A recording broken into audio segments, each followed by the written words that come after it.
I don't know what it is, but lately I've been having a craving for shows that are grittier and don't pull punches. I'm a normie when it comes to watching anime, so that means most of what I've watched has been lighthearted shows that are, above all, meant to entertain the audience. I don't think there's anything wrong with that kind of entertainment, but somehow I think my brain is getting bored of it. So at some point, I decided that I was going to stop watching shows that made me feel happy and start watching shows that literally made me feel anything else. You know, like a normal person, not like a sociopath. And you know where that got me? It got me straight into the absolute pits of despair. Apparently, I didn't know what I was asking for because it turns out I was asking to become an emotional dumpster fire sailing downstream. For the love of God, I felt as much stress watching Tokyo Revengers as I did when I was taking finals during the height of the pandemic. Every time something good happened, the only thing I could think of were the ways that it could be taken away. And, on top of that, To Your Eternity is absolutely hammering depression into my soul by forcing me to watch absolutely nobody be happy. Do I sound like I'm having a good time to you? Because I'm not. Now, look, I get how I sound right now. Those two shows aren't even near as bad as some of the other things out there, but that's not the point. I've already made peace with how much of a normie I am.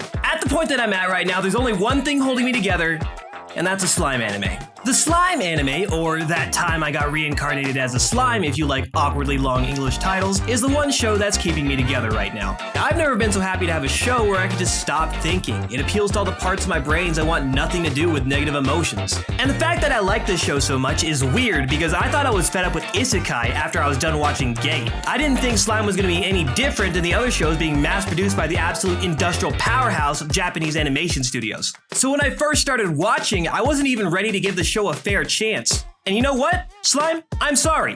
I messed up. I never took you seriously, and that wasn't right of me. I never thought you were going to be a good show, and that's my fault.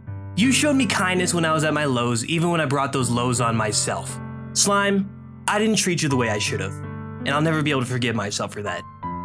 But fuck it, that don't mean I can't watch the show. So anyways, back on topic, Slime is honestly the emotional detox that I needed to get my dopamine and serotonin levels back in check. But even if I wasn't coming off the Depressed and Stress Express, I'd still be loving the show anyway. Despite jumping straight onto the tropes of an isekai about a loser who got dropped into a fantasy world that follows suspiciously close rules to an RPG, something still feels fresh about it to me. I know it sounds weird, but I think that the way Slime embraces tropes helps create its own identity. Because for each trope that it uses, another trope is turned on its head. Instead of reincarnating as a human in another world, the protagonist becomes a monster. Instead of going through multiple arcs to become stronger, the main character starts as one of the most powerful beings in the world from episode 1. And instead of going on an adventure in the new fantasy world or taking on a quest to save it, the goal of the protagonist just becomes to have a happy life within it. And at a glance, these seem like superficial changes. To me, they seemed like gimmicks. But as I kept watching, I slowly started to realize that each of these elements ended up playing a much larger role than I ever thought they would have. When they're paired with a stereotypical isekai backdrop, the interactions between the main cast of characters and the world suddenly has a different dynamic. Because everything is being explored from a different angle, most of it still feels fresh. But my favorite part of the show is how it never takes itself too seriously. It doesn't try to be dark or edgy, it's just okay with being a lighthearted and entertaining anime.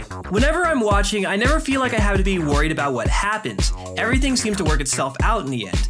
A lot of people might think that this makes the show boring and predictable, but I think that there's a place for this type of thing. Not every show should try so hard to be taken seriously. Having more mature tones and themes could be a really great way to pull people into a story, but if every show did that, it would be overwhelming. Or maybe I just suffer from normie brain, I don't know. But still, I'm glad to have Slime to look forward to in between all the other shows I'm keeping up with. If you made it to this point in the video, thank you. It means a lot to me. If you want to help me out, leave a like. It helps more than you think. But that's it for me. Thanks for watching.